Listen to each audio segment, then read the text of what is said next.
Hey,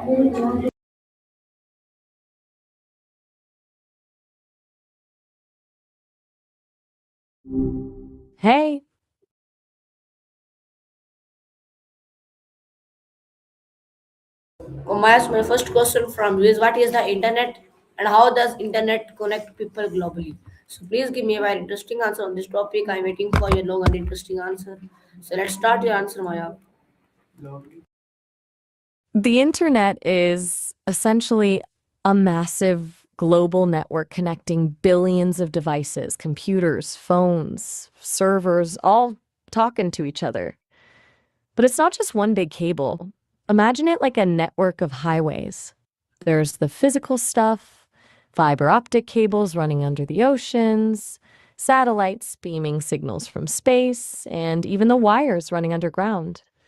Those cables are like the roads carrying the data. But on top of that, there's an almost invisible system, a shared set of rules and protocols called TCP/IP. And think of these protocols as traffic laws. They decide how data gets broken down into small packets, how those packets find their way to the right place, and how they reassemble once they arrive. What's wild is that it started with a Department of Defense project called ARPANET back in the 1960s, aiming to create a decentralized communication system that could survive even nuclear attack. The original idea was if one part went down, others could keep running. That resilience is baked into the internet's design today. Now, connecting people globally comes down to these packets traveling across this massive network. When you send a message on WhatsApp, it's broken down, sent through different paths depending on congestion and speed, reassembled on the other side, and displayed as that single message. It's incredible that something as complex as global communication feels so instantaneous. It happens in milliseconds, but the real magic is the routing algorithms, constantly figuring out the most efficient path for billions of these packets every second. It's like a massive global postal service that delivers everything instantly, from cat videos to research papers. What about that all feels the most surprising to you?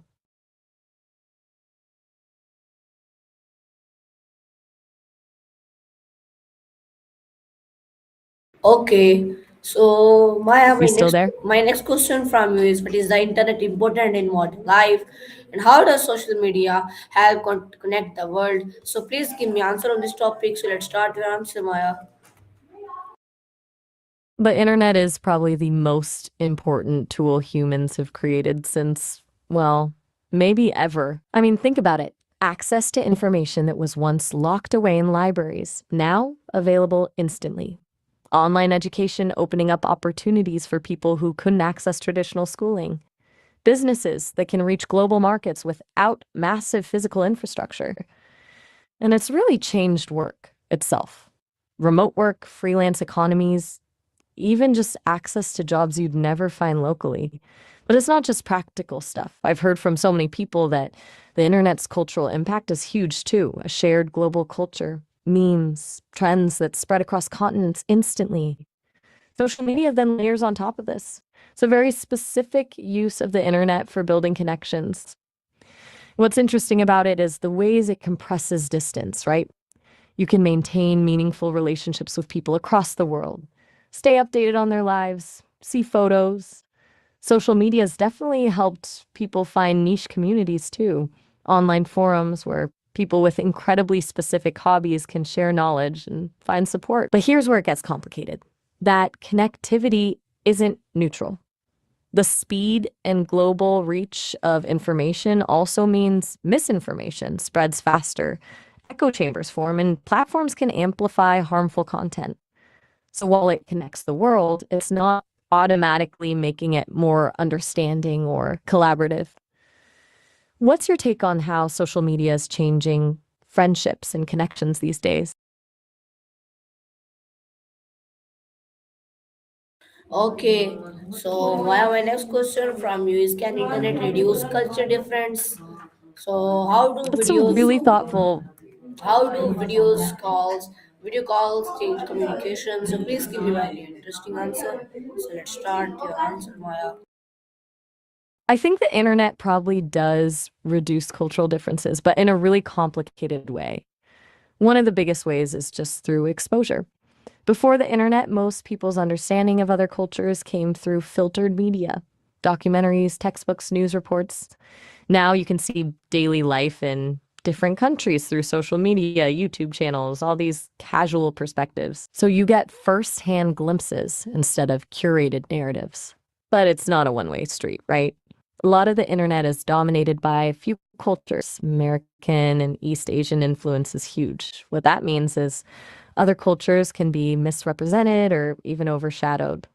Then there's the question of cultural appropriation versus appreciation. That line can get really blurry online. Now, about video calls specifically, I think they fundamentally changed communication. Text is convenient, but you lose so much tone of voice, body language, those micro expressions that tell you what someone really means. Video calls restore some of that richness. You can actually see if someone is skeptical or excited while they're talking. They also remove the delay factor. You get real-time feedback instead of waiting hours for a reply. I've heard a lot of people say video calls make distant relationships feel much more connected, like you're actually in the same room. But there's a weird thing too. Constant visual connection can be exhausting. All that eye contact can be much more intense than a casual coffee shop chat. Do you think there's something important about being physically present that video calls can't quite replicate?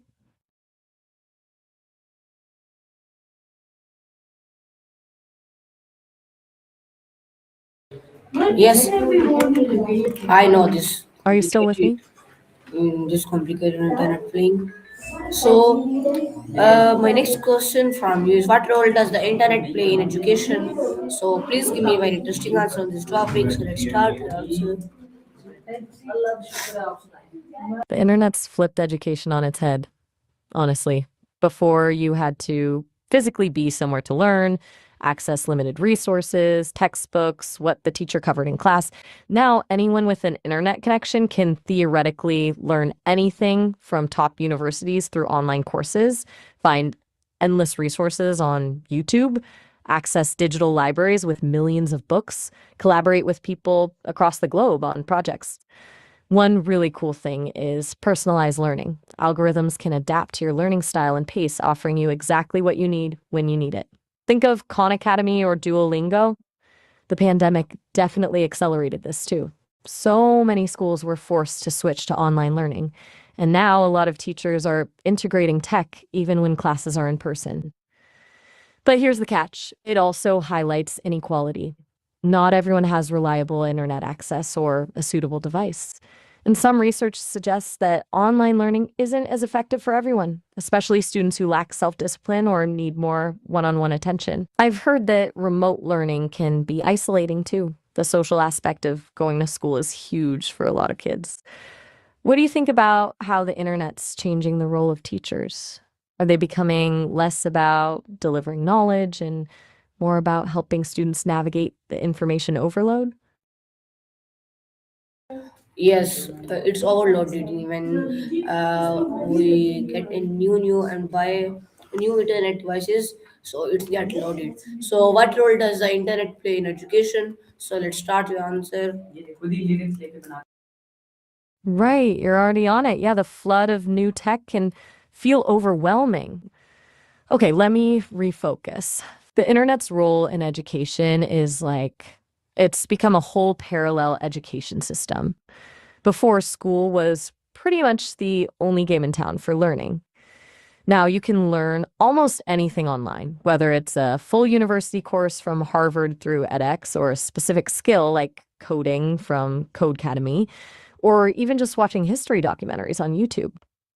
What's changing is that education is no longer about just what's in a textbook. You have access to primary sources, diverse perspectives, and constant updates on almost any subject. One of the biggest shifts is that learning can happen anywhere, anytime. It's democratized knowledge in a way that wasn't possible before. But what I find really interesting is it's also how we learn. It's not just memorizing facts anymore, it's about evaluating information, filtering through the noise, collaborating with others, and problem solving skills. Schools are still important, the structure, the social interaction, the guidance from teachers, but now the internet gives students access to a world of learning outside of those walls. Plus, it's made lifelong learning much more accessible. People can keep learning skills throughout their lives. Does that make sense?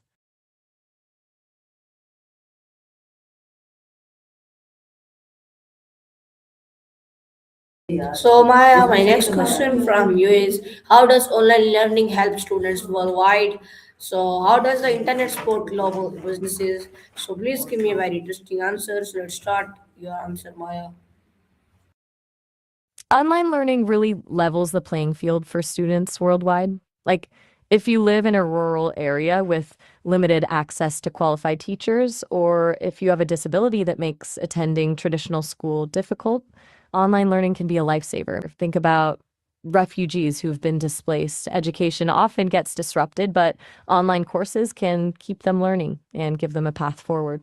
It also opens up niche subjects that might not be available at local schools. Maybe you're really interested in astrophysics, but your town doesn't have an astronomy program. And it breaks down economic barriers to some extent. Free online courses from top universities make high quality education accessible to people who couldn't afford tuition. Now, for global businesses, the internet is absolutely foundational. Before the internet, doing business internationally was clunky and expensive. You had to send documents through the mail, travel to meetings, translate everything. Now you can communicate with clients and partners in real time via email, video calls, instant messaging. It's instant communication across time zones. It also allows businesses to tap into a global talent pool. You can hire remote workers from anywhere in the world. Think about customer service centers in India, software developers in Eastern Europe.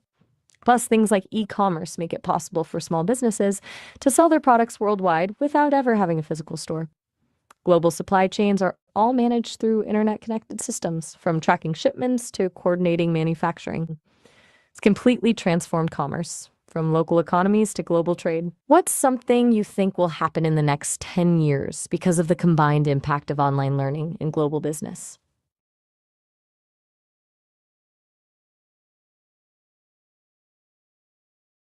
Okay. So my next question from you is, what is e-commerce? How does remote work connect countries to e-commerce? So please give me a very interesting answer on this topic. So let's start your answer, Maya. Okay, let's break this down. E-commerce is basically doing business, buying and selling goods or services over the internet. Think Amazon, Etsy, online stores from your favorite brands. Instead of going to a physical store, you shop from your computer or phone. Makes shopping way more convenient, but it also creates a global marketplace.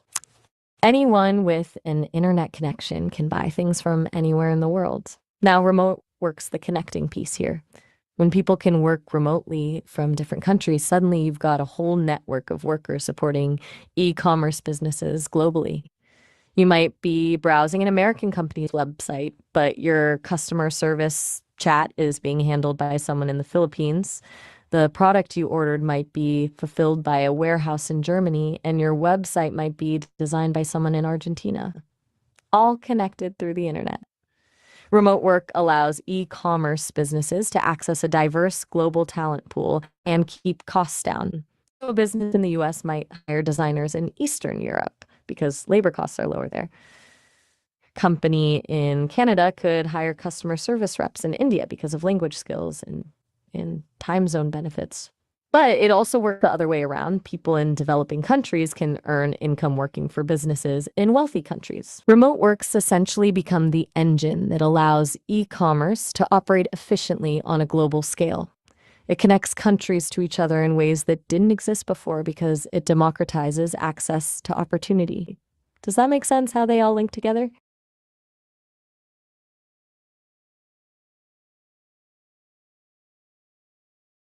Okay, that's really great answer, Maya. So my next question Still from you with me? is, what are the benefits of instant communication and how does the internet help share information? So please give me a very interesting answer on this topic. So let's start your answer, Maya. Instant communication, like through messaging apps, email, video calls, has totally reshaped how we interact. The biggest benefit is probably speed, right? Before, sending a letter could take weeks or months. Now we get replies in seconds, which accelerates decision making and problem solving. It's a huge advantage for businesses or when coordinating urgent situations. But it's also changed social dynamics. We expect quicker responses and feel more connected to people even when we're physically distant. In terms of information sharing, the internet is basically a giant distributor. News, research, ideas, opinions, all spreading at lightning speed. Anyone can become a content creator, which means we have more diverse perspectives, more niche communities, more ways to learn about the world. Historically, information was gatekept by institutions like newspapers or universities. But now, a blog post in Indonesia can reach millions worldwide. Of course, that same speed and open access creates new challenges like misinformation, echo chambers, and the need to evaluate sources critically. The internet also makes it easier for citizens to monitor governments and hold them accountable. The Arab Spring, for example, showed how social media can mobilize movements.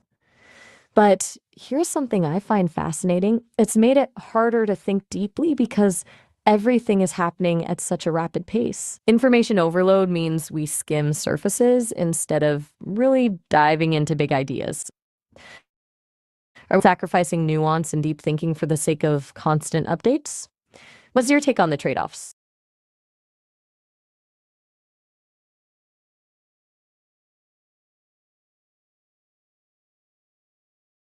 Really great answer, You Maya. good? So, Maya, my next question from you is: can the internet promote peace and understanding? How does the internet helping during emergencies? So, please give me very interesting answers. Let's start your answer, Maya. Yeah, that's a really powerful question. The internet definitely has the potential to promote peace and understanding by letting people connect across borders and cultures, challenge stereotypes, and build empathy. Online forums, social media groups, video chats, all these tools help us see others as individuals instead of just foreigners or enemies. But here's the twist, it can also do the opposite. It's really easy to fall into echo chambers where you only see people who think like you, which just reinforces existing biases. There's a lot of intentional misinformation and propaganda online that aims to divide people. When it comes to emergencies, though, the internet's absolutely become essential. Think about natural disasters. Social media is often the fastest way to share information about what's happening, coordinate rescue efforts, and connect people with loved ones. During political crises or conflicts, activists use it to document human rights violations and get information out to the world when traditional media is blocked.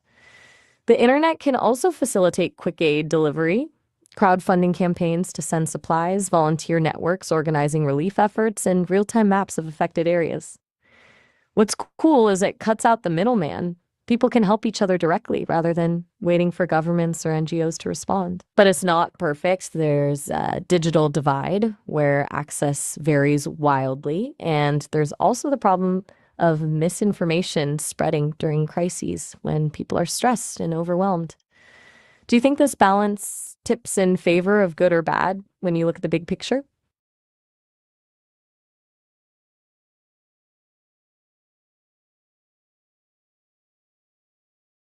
Yeah, that's really great. So, my You next there? question from you is: what are some disadvantages of the internet and how does misinformation spread online? So, please give me a very interesting answer on this topic. So, let's start your answer, Maya. Okay, let's talk downsides. The internet's amazing, but comes with some real problems. One major one is misinformation, fake news, conspiracy theories, scams. It spreads like wildfire because it's so easy to publish anything online without fact checking. Privacy is another huge issue. Your data is constantly being collected and tracked, which can be exploited by companies or governments.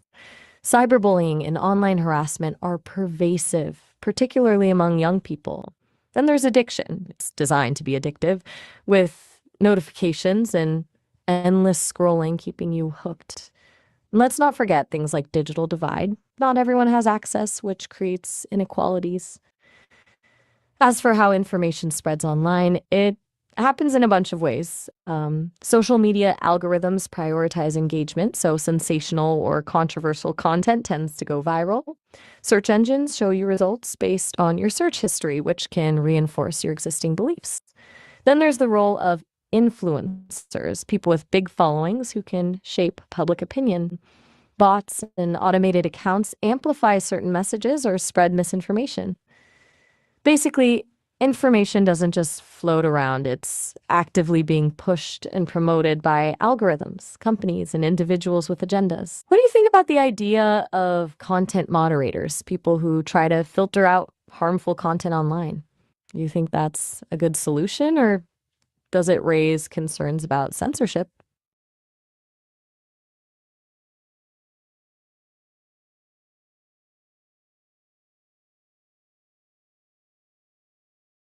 Still with me?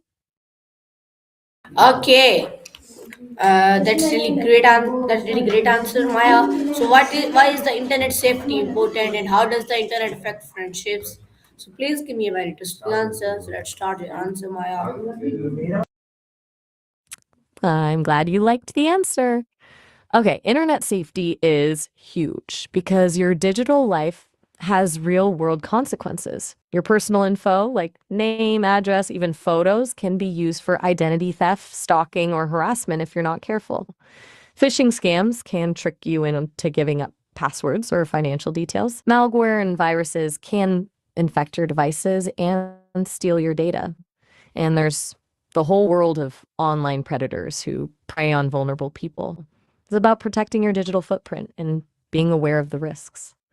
It comes down to privacy settings, strong passwords, being careful what you click on, not sharing too much personal info, and understanding the risks before downloading or installing anything. As for how the internet affects friendships, it's complex. It lets you stay connected with friends near and far, which is awesome. Quick check ins, photos, video chats. Helps you bond over shared interests in online communities or gaming groups. But there's a downside. It's easy to mistake online connections for genuine relationships, which makes you think you have more close friends than you actually do. It can also cause jealousy and conflict from people misinterpreting things in messages or seeing what you're doing with others. I've heard it's easy to compare yourself to your friends' curated online images, which creates feelings of inadequacy. In short, the internet can strengthen friendships when used intentionally, but also strain them when used without boundaries or mindful consideration. Yeah, because the families stay connected, the digital drive and internet help developing countries like communities connect people. So it's internet influence culture. So my next question from what is the digital divide and how does the internet help developing countries? So please give me a very interesting answer on this topic. So let's start your answer, Maya. You've nailed a really important point. The internet isn't just tech, it's become a culture itself. Absolutely. Families stay connected, and those digital bridges help developing countries connect to wider communities. Now, about the digital divide, it basically means the gap between people who have access to technology and those who don't. But it's based on so so not everyone has affordable devices, reliable internet access, or even basic digital skills. That's the divide. Now, how does the internet help those countries? Great. Should we chat about something else? Okay, so viewers, this was our Maya. I hope you like it. I meet with you and you Maya next day, next topic, and we learn many things in this Maya, like very safety about internet, and how we make our friends via internet, but don't scam phones. Okay, so viewers, this was our Maya. Thank you and Allah Hafiz.